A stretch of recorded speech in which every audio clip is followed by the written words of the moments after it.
Good morning, children. Good morning, Morning, ma'am. Today we are going to start a new chapter, Body Fluids and Circulation, where you'll be learning more about the working of heart, the different blood vessels, and the transport of different substances by means of the different body fluids like blood and lymph. So without further delay, let us see the slides.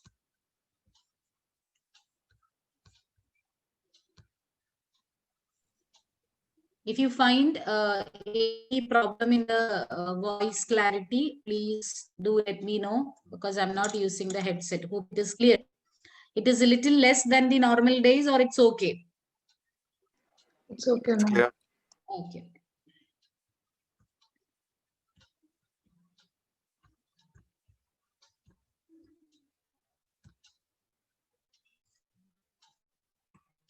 Body fluids and circulation. So let's see, what is circulation? Circulation is the transport of nutrients, oxygen, carbon dioxide, and excretory products to the concerned tissues or organs. So it is with the help of this process. Circulation is carried out by circulatory system. And you know our circulatory system consists of heart, blood vessels, etc. And circulation is the process they carry out. Circulatory system carry out the process of circulation, and it circulates or it transports different nutrients, respiratory gases, excretory products, etc. to the concerned tissues or organs. That is circulation. Transport of nutrients, oxygen, carbon dioxide, and excretory products to the concerned tissues or organs. And different organisms, they have different methods of circulation. The organs used for circulation, the medium used for circulation, all those are different for each organism or each group of organisms. In class 9 you have learned that in simple organisms like sponges, coelenterate sponges, you have learned about its water vascular system, where water canal system, where the water enters through a large opening known as osculum, goes out through ostia. Hope you're remembering. So the water, it is both of them, whether it is sponges or whether coelentrates or sponges, both of them are aquatic animals. So they are living in water, and water carrying the nutrients, oxygen, etc. will enter its body, and this water will leave carrying all the waste materials and carbon dioxide. So simple organisms, for them, they use water as a medium. Water present in the surrounding will be used as a medium for circulation. They do not have any body fluids like blood or lymph to bring about circulation. So they also carry out the process of circulation, but the medium used in these organisms is water.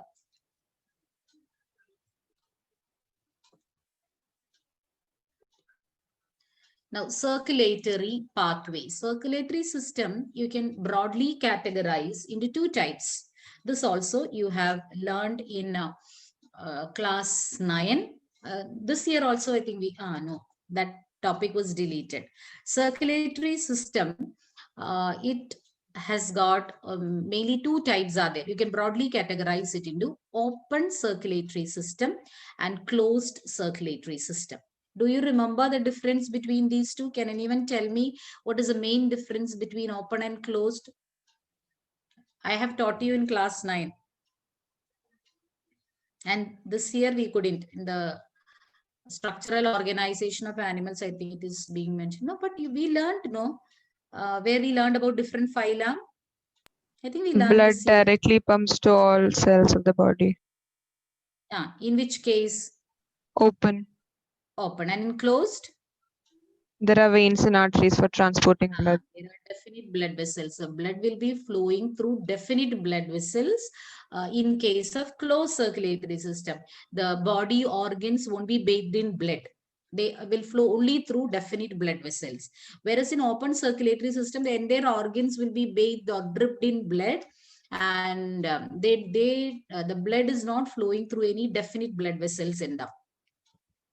Open circulatory system, here the blood which is pumped by the heart will pass through large vessels. and then it will be opening up into cavities known as sinuses. So the blood is not flowing always through some definite blood vessel or closed blood vessel. Instead, heart will pump the blood, and this will be passing through large vessels, and you can see in the picture. So it will be released out into open spaces or cavities, which you call as sinuses.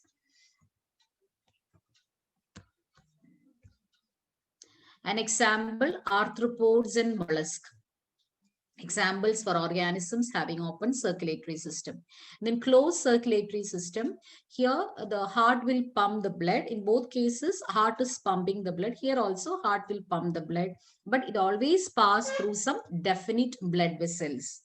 So it closed blood vessels, and when compared to open circulatory system, we consider this system as more advantageous. The reason is when the blood is just filling the cavities known as sinuses, it's not that easy to regulate the flow of fluid. But when it is a closed circulatory system, we can regulate the movement of blood flow. So that is the advantage of closed circulatory system. These are the two broad categories of circulatory system, broad divisions of circulatory system. Examples, annelids and chordates. Annelids, which include earthworms, leeches, and then our chordates, where we are included. Next is about the number of chambers. All vertebrates have a muscular chambered heart. A heart is made up of well-developed muscles, and the heart is chambered. It's having different chambers or cavities. And if you start from the first class, fishes have got a two-chambered heart. You know, in our case, we are having four-chambered heart. We have two atria and two ventricles. But in fishes, they have just two-chambered heart, atrium and a ventricle, single atrium, single ventricle. Then amphibians class. So after fishes, then come amphibians, reptiles, birds, and mammals. Those are the 5 classes. And fishes, they have a two-chambered heart. And amphibians, they are provided with a 3-chambered heart. Okay. And the 3-chambered heart includes 2 atria and a single ventricle. So 2 atria and single ventricle. Atria are 2 in number, but ventricle is counts reptiles, except crocodiles, even alligators, crocodiles, alligators. So they are having 4-chambered heart, but all the other reptiles, they have a 3-chambered heart, 2 atria and 1 ventricle. And the ventricle is incompletely partitioned. So they are not having a proper 4-chambered heart. They just have a 3-chambered heart in reptiles. But in crocodiles and alligators, just like reptiles, just like birds and mammals, they have a 4-chambered heart. The reason in birds and mammals, you know, what is the reason for having a 4-chambered heart? Because the 4-chambered heart will prevent the mixing up of oxygenated and deoxygenated blood. So such a partition is necessary to ensure better supply of oxygen. So oxygenated blood is not allowed to mix with deoxygenated blood.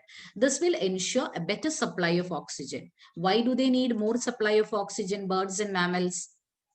Tell me, why do they need a better supply of oxygen? What is the reason? Body temperature. To maintain their body temperature, birds and mammals, unlike the other groups of or classes of organism we discussed, fishes, amphibians, reptiles, all these 3 are cold-blooded. Means their body temperature will be fluctuating depending on the external temperature. But in birds and mammals, they maintain a constant body temperature. They are warm-blooded animals. For maintaining a constant body temperature, they need energy. For energy, oxygen is needed. So when they have a 4-chambered heart, the deoxygenated blood will not mix with the oxygenated blood. So there'll be better efficient supply of oxygen, ensuring or it will meet the high demand of energy in them. But crocodiles, alligators, etc., they spend majority of their time in water, but they are reptiles. They are cold-blooded, but most of the time they are spending time in water. So this four-chambered heart, presence of four-chambered heart will enable them to reduce the oxygen loss when they are in water. So when they are underwater, their heartbeat will be reducing 2 to 3 times per minute. And that is made possible with the help of this four-chambered heart. So when they are in water, their oxygen loss of oxygen from their body will be minimized. And when they rise above the water, their heartbeat becomes normal. Just understand that in crocodiles, alligators, etc., the four-chambered heart is an adaptation. Because they have to survive. They spend a majority of their time under water. So these are the numbers of chambers of heart found in different classes of vertebrates. Now, next is about the different patterns of circulation. In vertebrates, you can find single circulation, double circulation, incomplete double circulation, single circulation, incomplete double circulation, and double circulation. Now, let's see each type. We'll start with single circulation. Single circulation is found in fishes. And here the heart will be receiving impure blood. We call it as venous heart because heart will always receive impure blood. So we call heart as venous heart also. And deoxygenated blood, that is the blood which is rich in carbon dioxide and less oxygen from heart, will be pumped to the gills, and in the gills the blood will get oxygenated. It will be loaded with oxygen. Gills are the respiratory organs, just like lungs in our body. Gills are found in fishes. These are the respiratory organs. Then from the gills, the body will be supplied with oxygenated blood. Then in the body, oxygen will be used up and it becomes deoxygenated. This deoxygenated blood will be pumped back to the heart. So heart is not receiving pure blood. Only impure blood goes to heart. Heart will pump impure blood to gills. Gills will purify it. It will be supplied to different parts of the body. And from different parts of the body, again, it will come back to the heart. Okay, gill circulation and systemic circulation is given in the picture. Gill circulation means the circulation of blood between gills and different body parts. Systemic circulation means between heart and body parts. So from the body parts, it is reaching the heart, that is systemic circulation. And from the gills, it is supplied to different parts of the body that comes under gill circulation. So only impure blood is received by the heart. And this impure blood will not remain in the heart. It will be pumped to gills where it gets oxygenated. And then it is supplied to different parts of the body. Now, incomplete double circulation. That is found in amphibians and reptiles. And here, just like in the case of birds and left atrium receives blood, right atrium receives deoxygenated blood. Left atrium is receiving pure blood from their respiratory organs. It can be gills, lungs, or skin, depending upon which of the respiratory organs are used. But and the right atrium will receive impure blood from different body parts. But even though such a separation is there in the atrium, when it comes to the single ventricle, both these types of blood get mixed up. It remains separate in the atria, but when it comes to ventricle, it is getting mixed up. Okay, so that is why we call it as incomplete double circulation. Atria, it is getting separated, but when it comes to ventricle, it is getting mixed up. Now double circulation taking place in human beings. Not only human beings, we are also included in birds and mammals. You have already learned about the same oxygenated blood and is received by left and right atria. And from the left and right atria, they'll be passing through the ventricles of the same side. So right atria will receive impure blood and left atria pure. From them, it will move to the from left atrium, it will move to left ventricle. From right ventricle, sorry, right atrium, it will be moving to right ventricle. So there is no chance of oxygenated and deoxygenated blood getting mixed up. So that is why we call it as double circulation. Blood is flowing twice through the heart. Deoxygenated blood takes one round, oxygenated blood also takes one round. So they never mix up. And from left side of the heart, the blood will never move to the right side. The blood will be moving only from atrium to ventricle, right atrium to right ventricle, left atrium to left ventricle. And to be noted, from the ventricle, it will never go back to the atrium also, because reverse flow is prevented with the help of specialized valves. The ventricles pump it out separately without any mixing up. Right ventricle will pump it to the lungs for oxygenation, and left ventricle will pump it to the aorta, so it can be supplied to all parts of the body, because left ventricle is receiving pure blood. So it can be supplied to different parts. Whereas the right ventricle is having impure blood. So it has to be oxygenated. It has to be loaded with oxygen. So it should be supplied to lungs. Okay? Any doubt? Can you explain incomplete double circulation? Incomplete double circulation, there what is happening is, in the atria, separation is there.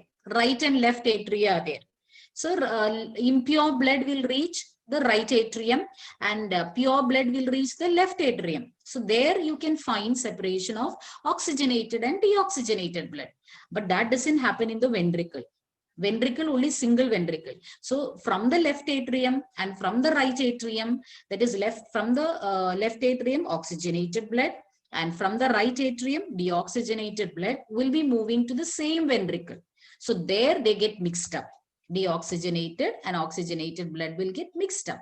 So that is why we call it as incomplete double circulation. And they can afford that because they are cold-blooded animals. So their energy requirements is not as high as that of warm-blooded animals. Clear, Nandana? Yes, ma'am.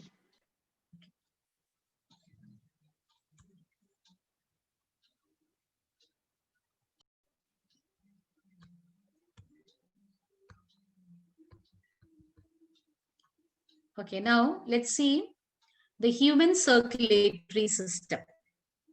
The human circulatory system, you can broadly categorize into blood vascular system. Human circulatory system consists of blood vascular system and lymphatic system. And blood vascular system can be further subdivided into heart, blood cells. Heart, blood vessels. Whereas lymphatic system divided into lymph. Lymph is the fluid, the colorless fluid. Then lymph vessels, through where the lymph flows. Then there are some specialized regions known as lymph nodes. Lymph vessels and lymph nodes come under lymphatic system. Whereas blood vascular system includes heart, blood vessels. Okay, and blood you can further divide into plasma and formed elements. Blood consists of plasma and, just a minute. Blood consists of plasma and formed elements. And formed elements are of three types. The different types of cells present: RBC, WBC, and platelets. So these are the three formed elements. Plasma and formed elements together form blood. And RBC, WBC, and platelets form formed elements. And WBC, you can further subdivide into two types, granulocytes and agranulocytes. And granulocytes include neutrophils, eosinophils, basophils. Agranulocytes are of two types, lymphocytes and monocytes. You'll be learning about that later.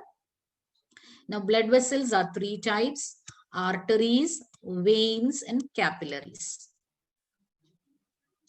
Okay, once again, I'll repeat. Human circulatory system consists of blood vascular system and lymphatic system. Blood vascular system consists of heart, blood vessels. Blood vessels are of three types, arteries, veins, and capillaries. And blood can be divided into, or its components can be categorized into plasma, the fluid component, and formed elements. Formed elements include RBC, WBC, platelets.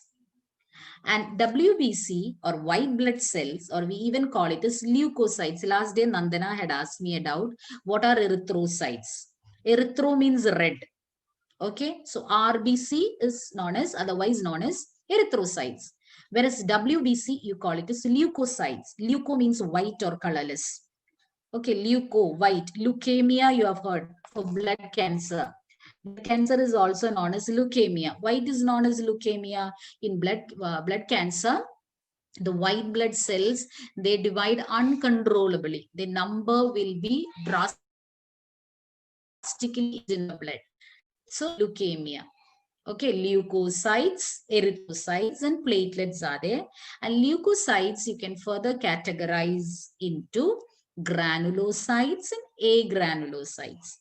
Granulocytes are further categorized into neutrophils, eosinophils, and basophils. Then agranulocytes, we can categorize them into lymphocytes and monocytes. Lymphatic system can be further subdivided into lymph, then lymph vessels and lymph nodes. Okay, any doubt? Any doubt? No, Okay. Next is about human circulatory system. We learned already human circulatory vascular system and lymphatic systems. Now we will learn about blood vascular system in detail. Blood vascular system, as we discussed already, heart, blood, and blood vessels come under blood vascular system. So let's start with blood. Blood consists of plasma and formed elements. And plasma constitute 55%. It's a straw-colored fluid. It's slightly alkaline. The pH is 7.4. And it's a fluid matrix. It's a fluid medium, or this is the component which makes the blood to remain in a fluid form. And formed elements comprise 45%, include the different types of cells, RBC, WBC, and blood platelets. Okay, so blood consists of plasma comprising of 55% of blood and elements which constitute 40% of blood. Now, the different constituents of plasma. 90 to 92% is water. In plasma, 90 to 92% comprises of water. Water acts as a solvent where the different substances can get dissolved. It will help in the transport of vitamins, hormones, enzymes, and also the different nutrients. Then different proteins are also present, which constitute 6 to 8%. 6 to 8% is made up of different proteins. And the major plasma proteins are fibrinogen, globulins, albumins. These are the major proteins. Fibrinogen, globulins, and albumins. So these three form the major nutrients which are present in human blood plasma. And fibrinogen, they play a very important role in the clotting of blood, formation of clot or blood coagulation. Globulins, immunoglobulins, you'll be learning about it next year. And it acts as an antibody. You know what are antibodies? They are the soldiers of a body. They fight against infection and protect your body, produced by white blood cells. So globulins will act as antibodies for defending your body from infections. Albumins. Albumins helps in maintaining osmotic balance, means the balance of salts and water. Osmotic balance and regulates blood pressure. Then apart from that, plasma also contains glucose, amino acids, lipids, cholesterol, etc. All these are necessary for growth and production of energy. Then inorganic substances like sodium, potassium, magnesium, chlorine, then bicarbonate, calcium, all these substances are present, and they help in maintaining or regulating the osmosis. Then calcium is necessary for clotting of blood, contraction of muscles, etc. So each one is having a specific function. And plasma, normally they contain the different factors for clotting in inactive form. Only when it is necessary, they will get converted to into its active form. You'll be learning about blood clotting in this chapter. So different factors are present in plasma, which are necessary for clotting of blood. And they remain in the inactive form. And when needed, they'll be converted into its active form. And with plasma, or without all the clotting factors, plasma can be serum. Plasma devoid of all the clotting factors. So once again, the blood vascular system we were discussing, I told you it consists of blood, then heart, blood vessels. We started with blood, and in blood, you know, it can be divided into, or it comprises of blood plasma and formed elements. So first we'll see plasma.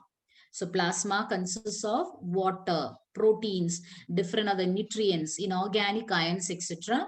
And water is constituting 90 to 92% of blood, and it acts as a solvent, helps in the transport of different substances. The major proteins include fibrinogen, globulins, albumins.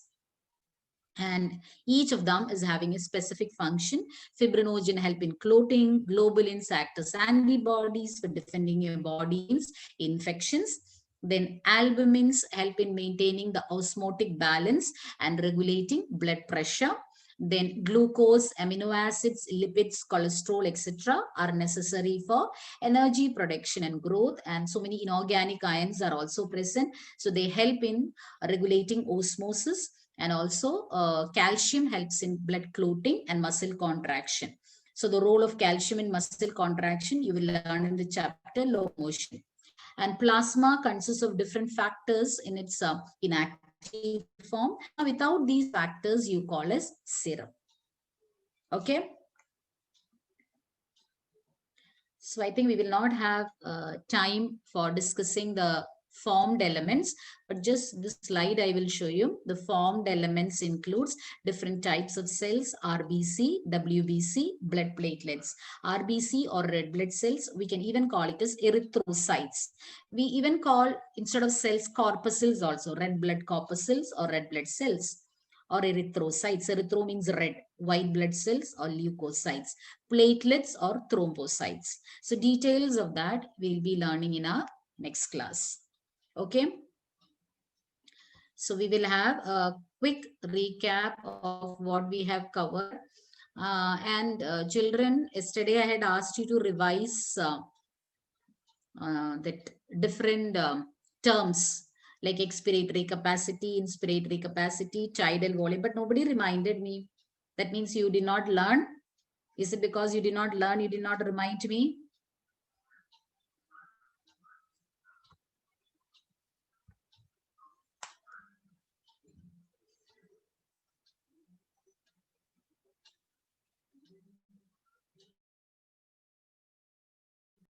Evelyn, what is circulation? Circulation is the transport of nutrients, oxygen, carbon dioxide, and excretory products to the concerned tissues or organs. Okay. What is the main difference between open and closed circulatory system, Gayatri? In open circulatory system, the blood is direct from the heart. It's directly pumped into the open capillary cavities and all. In closed circulatory system, the blood is transported via the blood vessels and heart. Okay, passes through definite blood vessels. And what type of circulation is found in reptiles and amphibians? What type of circulation? We learned about 3 types of circulation. Punya? Incomplete double circulation. What do you mean by incomplete double circulation?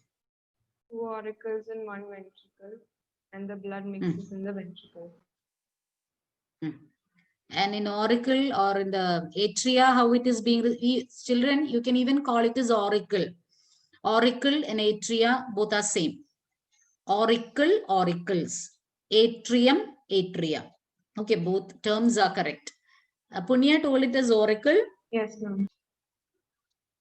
Okay. And tell me about the right and left auricle. What type of blood do they receive? The left receives oxygenated blood and the right receives deoxygenated blood, which mixes in the ventricle. But both will get mixed up in the Ventricle. single ventricle. Okay. Then we learned about the different components of blood.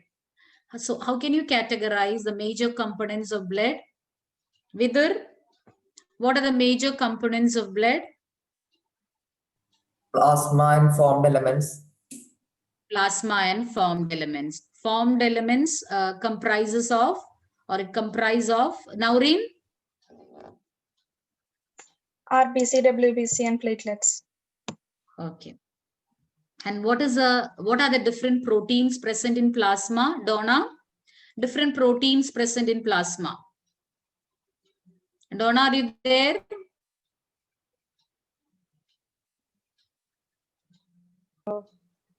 Fibrinogen.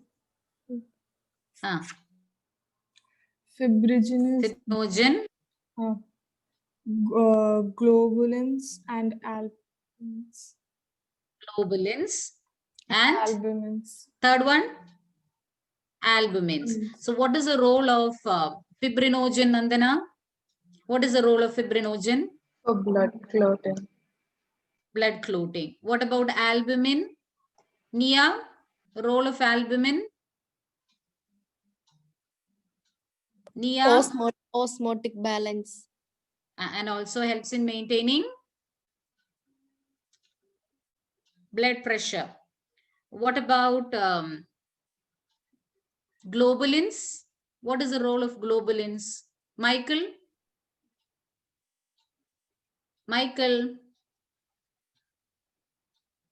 Rijas? It acts as antibodies. It acts as antibodies, defending your body against infections. Michael, are you there? Michael, leave me a message if you're there. Children, so we'll wind up for today and we'll meet on Monday. Okay? Thank you, children. Thank you, ma'am.